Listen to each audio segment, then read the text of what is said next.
Lâmpada para os meus pés é a sua palavra, ó Senhor, e luz para os meus caminhos. Projeto Semear, com Evangelista Erickson. Graça e paz.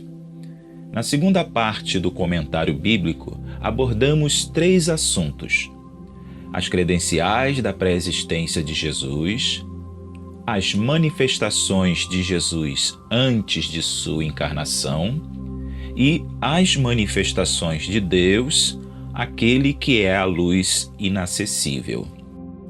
Esta terceira parte será uma abordagem de fatos que ocorreram no céu, como também a queda do homem e suas consequências.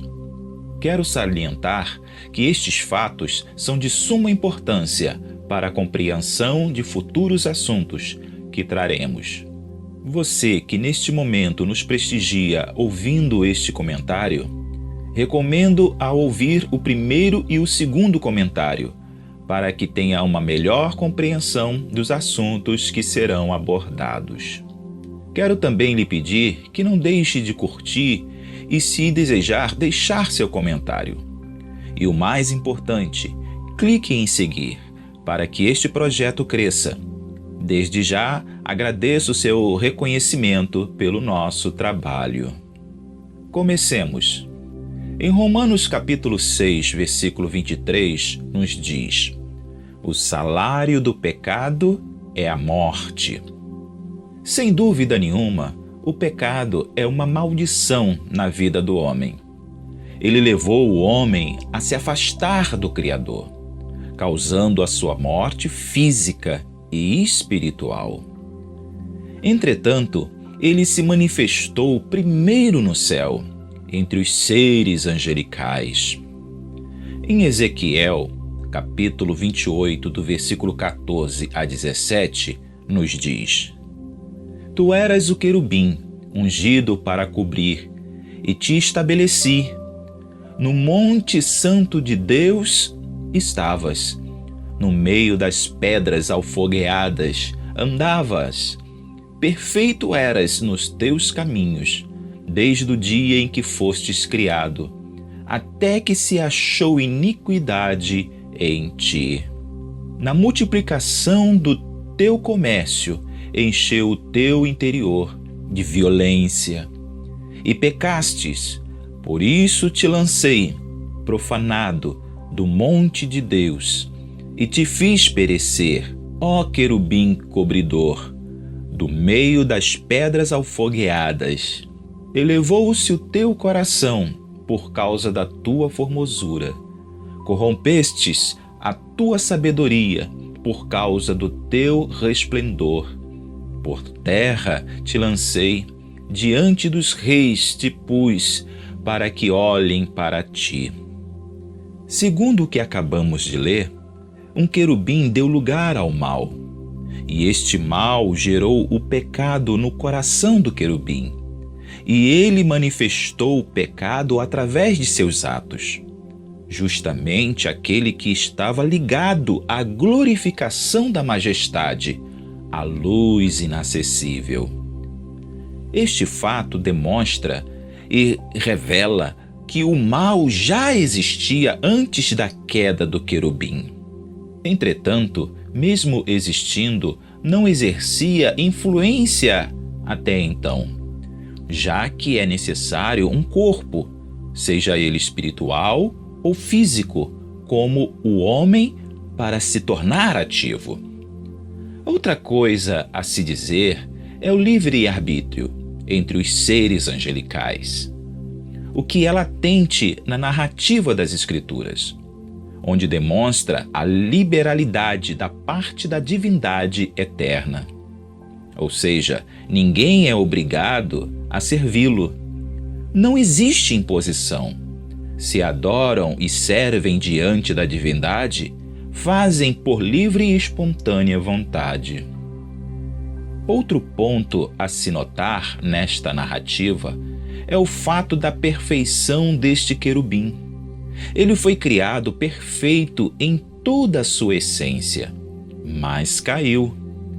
Para nós, hoje, obter um corpo perfeito como os anjos é a garantia de que nunca mais pecaremos.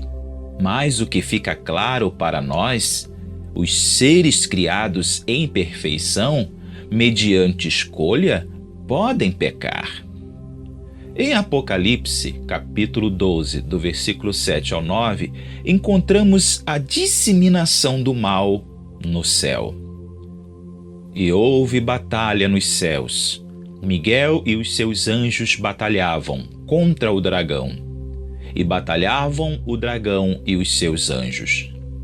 Mas não prevaleceram, nem mais o seu lugar se achou nos céus. E foi precipitado o grande dragão, a antiga serpente, chamada o Diabo e Satanás, que engana todo mundo. Ele foi precipitado na terra, e os seus anjos foram lançados com ele. A revolta de Satanás terminou produzindo divisão na lealdade dos anjos, em que uma terça parte de todos os seres angelicais transferiu a sua lealdade para Satanás, segundo se vê no 4º versículo do capítulo 12, que assim nos diz: a sua cauda levou após si a terça parte das estrelas do céu e lançou-as sobre a terra.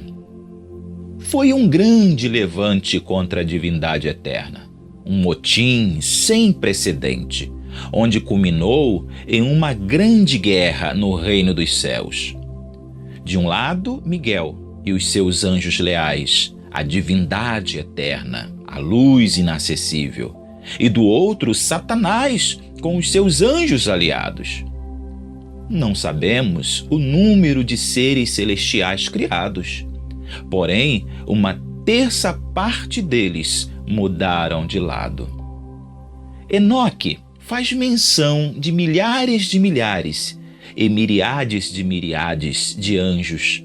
Judas, no seu livro, no versículo 14 e 15, também diz: e deste profetizou também Enoque, o 7º depois de Adão, dizendo: eis que é vindo o Senhor com milhares de seus santos, para fazer juízo contra todos e condenar dentre eles todos os ímpios, por todas as suas obras de impiedade, que impiamente cometeram, e por todas as duras palavras que ímpios pecadores disseram contra ele. É intrigante este número expressivo de rebelados. Qual argumento usou para convencê-los Satanás? Já que Satanás era um simples querubim, criado para servir, e os anjos uma classe mais inferior. Vemos uma disseminação sem precedente no céu. O mal que surgiu no coração de um querubim acabou encontrando morada em milhares de anjos. Diante desta tamanha tragédia celestial, podemos ver o poder destruidor que tem o mal. Nada mais é revelado sobre este assunto, muito menos que tipo de armas foram usadas nesta batalha e quais as estratégias adotadas. Um mistério existe no ar diante deste cenário. Por que a divindade eterna, através de sua vontade, não destruiu o querubim pecador? Assim, ele impediria a disseminação do mal e evitaria a rebelião. Como também, porque Satanás e os anjos continuam poderosos, estando apenas debaixo de restrições, para não usarem seus poderes na totalidade. Em Daniel, capítulo 10, versículo 12 e 13, temos: então me disse, não temas, Daniel, porque desde o primeiro dia em que aplicastes o teu coração a compreender e a humilhar-te perante o teu Deus, são ouvidas as tuas palavras, e eu vim por causa das tuas palavras. Mas o príncipe do reino da Pérsia me resistiu 21 dias, e eis que Miguel, um dos primeiros príncipes, veio para ajudar-me, e eu fiquei ali com os reis da Pérsia. Temos aqui um relato de um arcanjo chamado Gabriel, sendo impedido por Satanás por 21 dias. Ele tinha a incumbência de trazer resposta às orações de Daniel. Então, foi necessário Miguel vir em seu auxílio para ajudá-lo. Vemos então como Satanás ainda tem força e poder para lutar. Outra passagem no Novo Testamento, em Marcos, capítulo 5, do versículo 1 ao 13, nos diz: E chegaram ao outro lado do mar, a província dos Gadarenos. E saindo ele do barco, lhe saiu logo ao seu encontro, dos sepulcros, um homem com um espírito imundo, o qual tinha sua morada nos sepulcros, e nem ainda com cadeias o podiam alguém prender.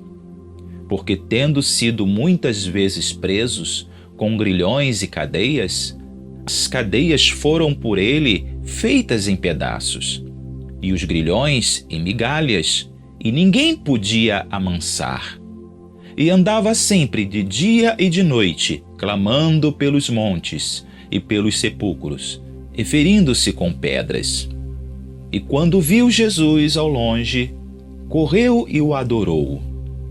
E clamando com grande voz, disse: Que tenho eu contigo, Jesus, Filho do Deus Altíssimo?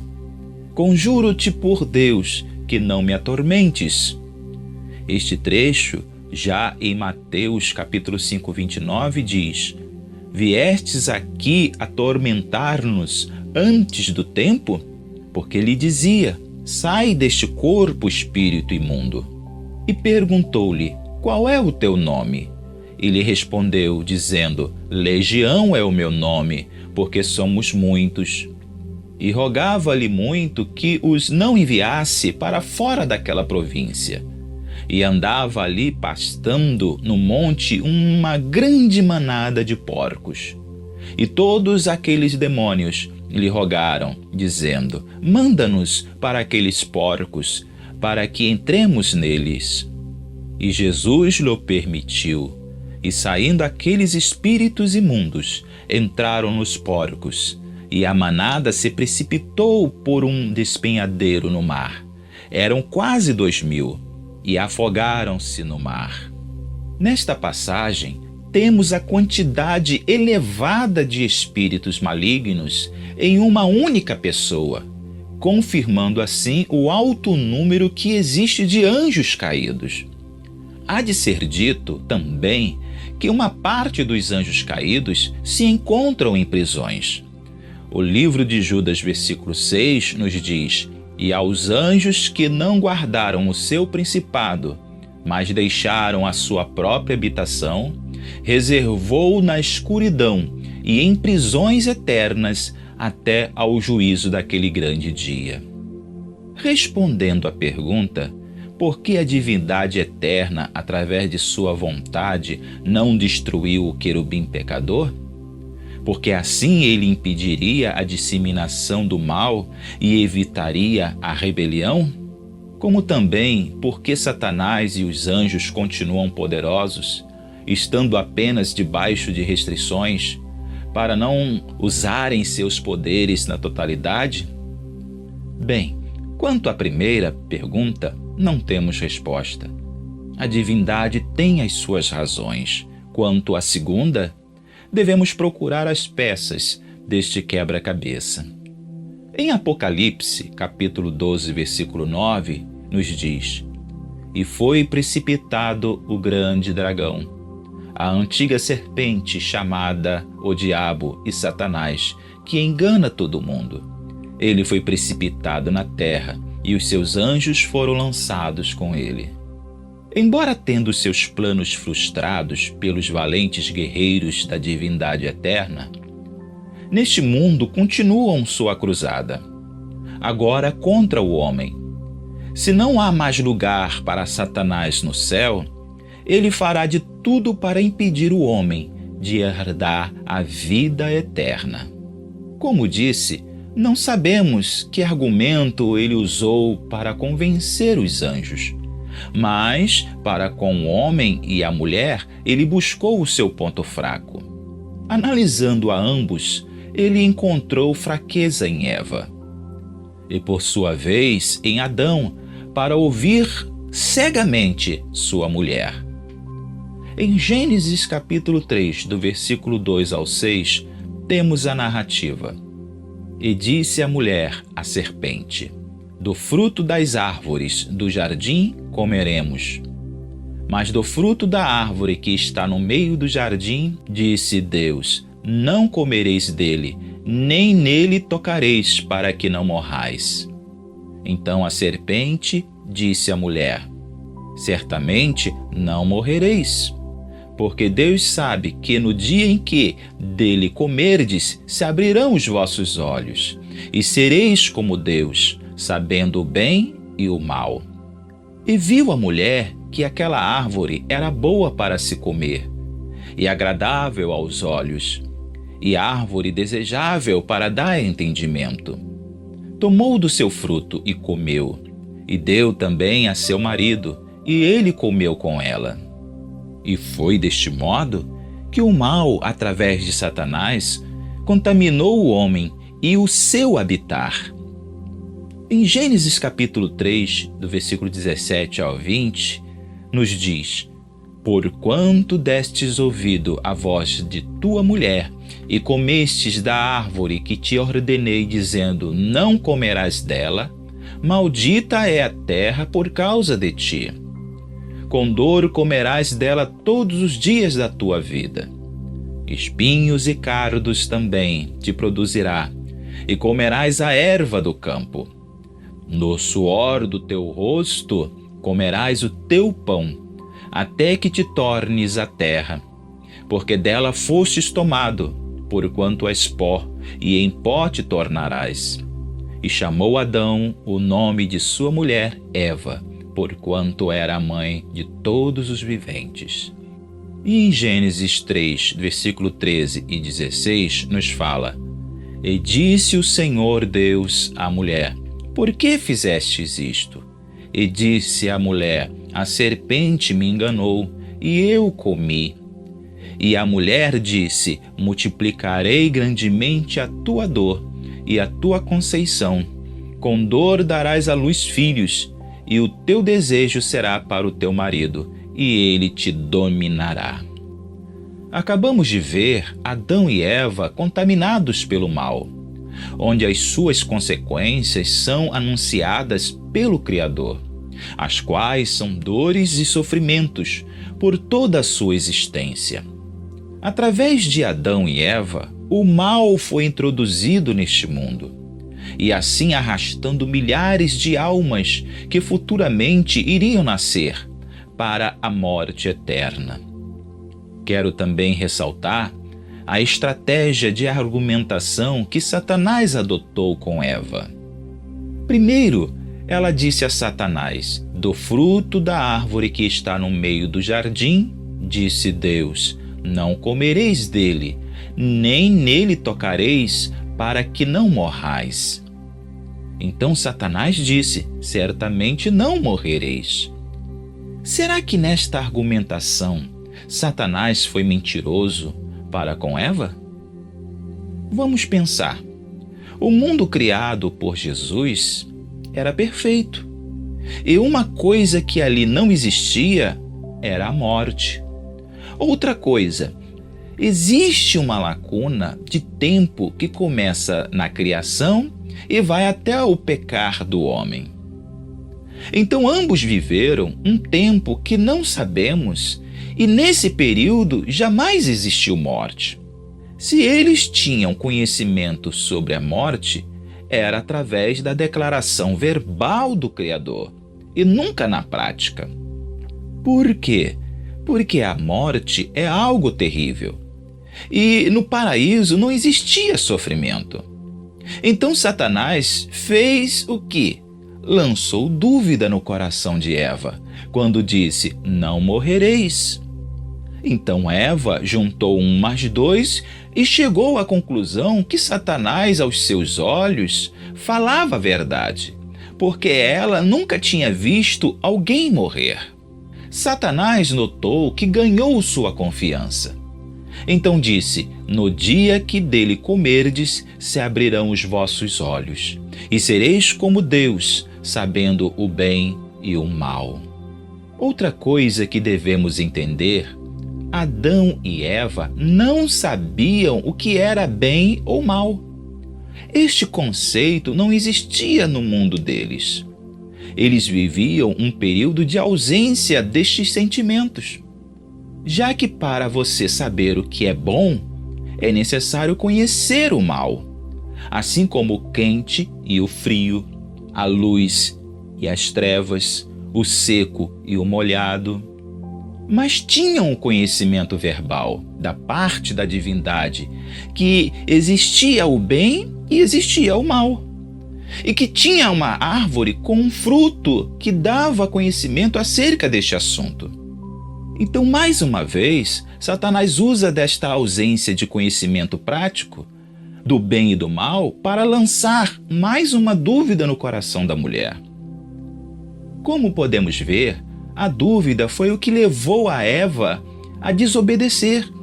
Quando ela duvidou, ela deixou de confiar na divindade. Adão e Eva desejavam conhecimento sobre o bem e o mal? Talvez. Para Eva, aquela árvore era boa para se comer, e agradável aos olhos, e desejável para dar entendimento. Talvez este mesmo efeito surtisse sobre Adão, porque em nenhum momento se diz que ele retrucou, questionou ou resistiu, mas comeu com ela. Por isso, a dúvida foi o peso fiel da balança na transgressão de ambos. Poderíamos usar o argumento de Eva quando ela disse: a serpente me enganou e eu comi. Mas devemos atentar que esta compreensão que ela chegou foi depois que os seus olhos se abriram. Já despida da glória, em pecado, ela viu que a serpente a induziu ao erro. Ela jogou a culpa na serpente, quando na verdade foi ela e seu marido que duvidaram do Criador. Eles duvidaram sobre a existência da morte e as consequências que o mal causa. Então eu pergunto a você: será que Satanás usou deste mesmo método para arrebanhar a terça parte dos seres angelicais? Ou seja, a dúvida? Será que eles também questionaram o amor da divindade eterna, como fez o homem? Como já disse anteriormente, são peças de um quebra-cabeça deixadas ao longo do tempo, que precisam ser juntadas para se entender. Diante deste cenário de rebelião nos céus e queda do homem, instalou-se a necessidade de um Salvador. Alguém que pudesse novamente restaurar a comunhão entre os céus e a terra. Pois um grande abismo se fez entre os dois mundos através do mal. Então quem seria este Salvador? Um anjo? Um querubim? Um serafim? Um arcanjo? Não.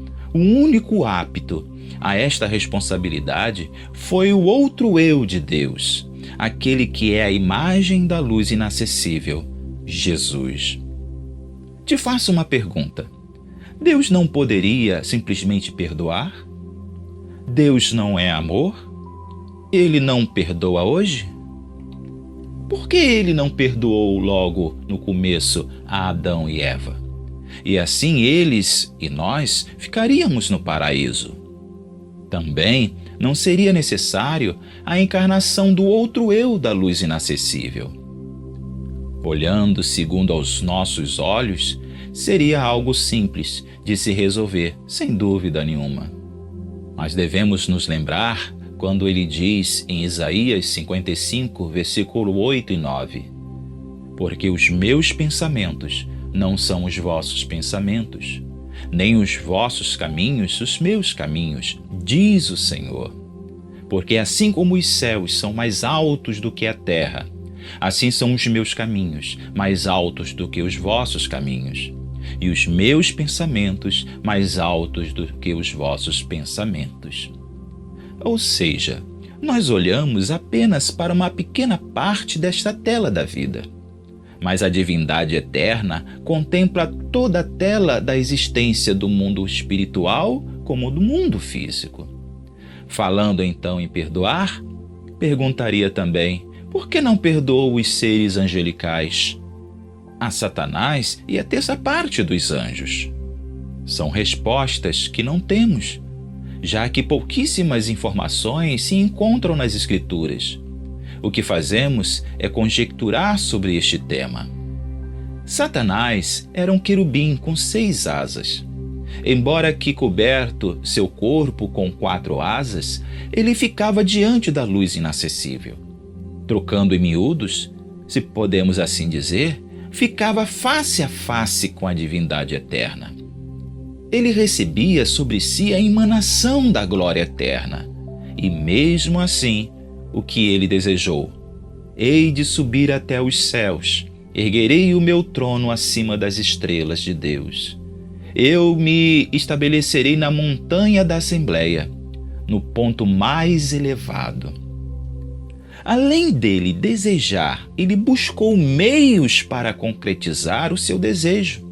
E em momento algum há relatos e atitudes de seu arrependimento. Por que digo isto? Porque houve um ataque, uma batalha ou guerra para alguns, para tomar o lugar da divindade eterna. Ele perdeu essa empreitada. Foi derrotado ele e os anjos que o seguiram. Logo, não existiu nele e nem naqueles que o seguiram em nenhum momento arrependimento. Do começo ao fim, se mantiveram firmes contra a divindade. Por esta razão, já estão condenados. Outro ponto deste cenário a falar seria sobre aqueles persuadidos por Satanás, ou seja, os anjos. Eles foram condenados porque fizeram uma escolha. Alguém chegou perto deles e ofereceu o outro lado da moeda. Eles estavam na glória, junto da divindade eterna. Mesmo assim, escolheram a Satanás. Eles não desobedeceram apenas um pedido. Eles fizeram o que jamais poderiam ter feito. Eles desejaram, planejaram e lutaram para destronar a divindade eterna. De todas estas coisas que estamos falando, Satanás, anjos rebelados, guerra nos céus, essa encrenca toda, tudo isto é efeito que o mal causa na existência, tanto do ser angelical como no homem carnal. O mal é terrível. E aqueles que se deixam influenciar por ele estão debaixo de maldição. Porque tudo o que não presta, ele traz. Por exemplo, inveja, ganância, soberba, ira, cólera, porfia, inimizade. Tudo isto estava entre os anjos caídos. E por acaso não é a mesma coisa e o mesmo sentimento que está entre os homens? Para os anjos está reservado a condenação eterna, e para o homem a mesma coisa. Todavia, quero ressaltar que a condenação eterna dos seres angelicais não se dá somente pelas questões mencionadas anteriormente, mas pelo fato de estarem contaminados pelo mal. No céu o mal não pode habitar, por isso de lá foram banidos. Em Romanos, capítulo 6, versículo 23, nos diz: porque o salário do pecado é a morte, mas o dom gratuito de Deus é a vida eterna por Cristo Jesus, nosso Senhor. Como vemos, o mal encontrou lugar nos céus, em um querubim e em 1/3 dos anjos.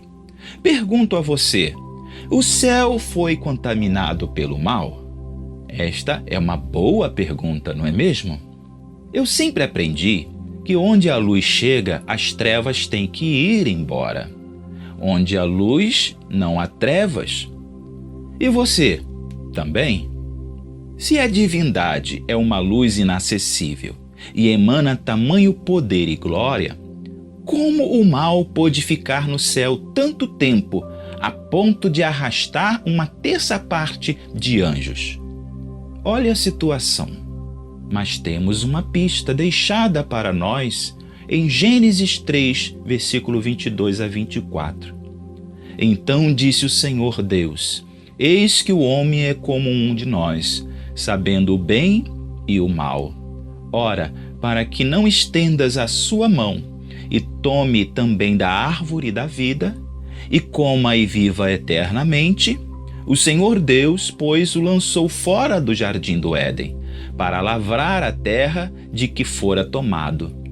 E havendo lançado fora o homem, pôs querubins ao oriente do jardim do Éden, e uma espada inflamada que andava ao redor, para guardar o caminho da árvore da vida. Se recordam do que eu disse sobre o quebra-cabeça? E que entender a divindade é encontrar peças que se encaixem perfeitamente umas às outras? Olha uma peça aqui deixada para nós. Quando o Senhor disse estas palavras, o homem já tinha pecado e receberam o castigo pelos seus atos. O pecado já habitava em seu coração. Mas, entretanto, existia a possibilidade de eles viverem eternamente em pecado. Bastava eles comerem do fruto da árvore da vida. Então, para que isto não acontecesse, querubins com espadas inflamadas foram colocados para guardar a árvore da vida. Onde eu quero chegar com isto? Se Adão e Eva, carne e osso, poderiam viver eternamente em pecado, então te pergunto, e os anjos que foram criados para viver eternamente? Seguindo esta linha de raciocínio, Satanás e seus anjos não foram fulminados, destruídos, porque foram criados para existir eternamente. Então Deus não pode destruir esses seres angelicais? É uma resposta que não temos, mas que a divindade não deixou o homem comer do fruto da vida para não viver eternamente, isto ele fez. E não destruiu nem tirou o poder de Satanás e seus anjos. O que sabemos é que a glória que tinha se tornou em trevas e os limitou para não usarem seus poderes neste mundo. Por quê? Deus deve ter suas razões. Outra passagem interessante é a de Jó, capítulo 2, versículo 1 e 2, que nos diz: e vindo outro dia, em que os filhos de Deus vieram apresentar-se perante o Senhor, veio também Satanás entre eles, apresentar-se perante o Senhor. Então o Senhor disse a Satanás: de onde vens? E respondeu Satanás ao Senhor e disse: de rodear a terra e passear por ela. Como pode um ser de trevas e em trevas se misturar entre os anjos e vir à presença da divindade e não ser consumido? E vemos na narrativa que a divindade sabia que ele estava entre os anjos. Quanto à pergunta, o céu foi contaminado pelo pecado? A resposta está em Gênesis capítulo 3, 22. Então disse o Senhor Deus: eis que o homem é como um de nós, sabendo o bem e o mal. Veja, embora que o mal tenha se manifestado no céu, de lá foi banido, quando Satanás e seus anjos foram expulsos. Tanto a luz inacessível como Jesus, o Espírito Santo e os anjos, arcanjos, querubins e serafins se mantiveram íntegros. Com isto, o céu se mantém puro e santo. Mas todos, sem exceção no céu, conhecem o bem como o mal. Porém, não são influenciados por ele. Temos duas citações que geram dúvidas a este respeito, que está em Isaías 65:17, que nos diz: em verdade, eis que criarei novos céus e uma nova terra, e todos os eventos passados não serão mais lembrados, jamais virão à mente. E o que estava sentado sobre o trono disse: eis que faço novas todas as coisas. E disse-me: escreve, porque estas palavras são verdadeiras e fiéis. E em Apocalipse capítulo 21, versículo 5, nos fala: e o que estava sentado sobre o trono disse: eis que faço novas todas as coisas. E disse-me: escreve, porque estas palavras são verdadeiras e fiéis. Entre os estudiosos, não existe um consenso entre eles, porque uns argumentam que os versículos falam deste céu que os nossos olhos veem, e outros acham que é o céu onde Deus habita. Eu, particularmente, prefiro ficar com a primeira hipótese, já que acredito que a morada de Deus é santa e pura. Quanto aos seres angelicais, de certa forma, todos foram provados em sua fidelidade para com a divindade, e os que ficaram no céu são os que não deram lugar ao mal. Se a divindade eterna é santa e pura, e os seres angelicais também, logo não existe lugar para o mal no céu. Agora que acabamos de tomar conhecimento sobre o mal e suas consequências, tanto no céu para os seres angelicais como para o homem, pergunto: por que alguém tem que morrer santo e puro para salvar um pecador? Por que este ato de sacrifício? Se olharmos para os dois eventos, o do céu e o da terra, veremos uma diferença entre eles. No céu, uma terça parte caiu, mas na terra foi a totalidade, ou seja, Adão e Eva. Se a terça parte dos anjos e Satanás foram banidos do céu pela divindade eterna por causa do mal, também seria a mesma coisa se um dentre os dois resistisse. Deus providenciaria outro para ocupar o lugar do caído. Ele tomaria mais uma vez outra costela de Adão para criar uma esposa. E se fosse ao contrário, Deus faria um outro homem do pó da terra. Outra diferença entre os dois episódios: anjos não procriam, mas o homem e a mulher, sim.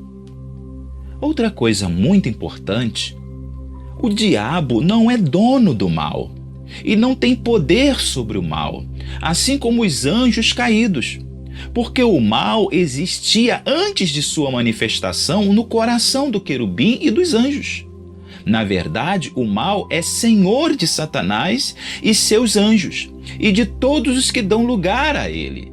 Eles são servos do mal porque fazem o seu querer.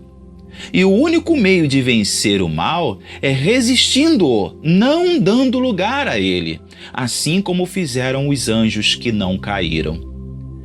Disse Jesus em João, capítulo 14, versículo 6: eu sou o caminho e a verdade e a vida. Ninguém vem ao Pai senão por mim. E em João, capítulo 14, versículo 9, ainda diz: quem me vê a mim, vê o Pai. A condição de procriar da raça humana tornou indispensável um Redentor. Se Adão e Eva não tivessem a capacidade de gerar vida, eles viveriam o seu tempo de vida sobre as consequências que o mal causa em quem ele habita, e depois morreriam. Mas ao gerar vida, estas vidas estariam privadas da oportunidade de conhecer o Criador, assim como conheceram Adão e Eva. Em João capítulo 3, versículo 14 e 15, nos diz Jesus: é necessário que o Filho do Homem seja levantado, para que todo que nele crer não pereça, mas tenha a vida eterna. Deus amou o homem e a mulher antes da fundação do mundo. e as vidas que seriam geradas através de Adão e Eva, e por amor a estas vidas, às quais nos inserimos hoje, nos enviou um Salvador. Se a dúvida foi o motivo para a queda, a fé se tornou o caminho para a salvação. Assim terminamos a terceira parte deste comentário. Que Deus te ilumine para o entendimento da sua grandiosa obra.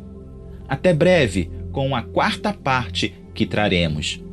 Se estas palavras abençoaram a sua vida, compartilhe e envie nas redes sociais, para que outras vidas sejam abençoadas por Cristo por meio de ti. Não deixe de curtir e, se quiser, deixe um comentário. E o mais importante, clique em seguir para que este trabalho cresça. Assim termino este terceiro bloco e te espero no próximo.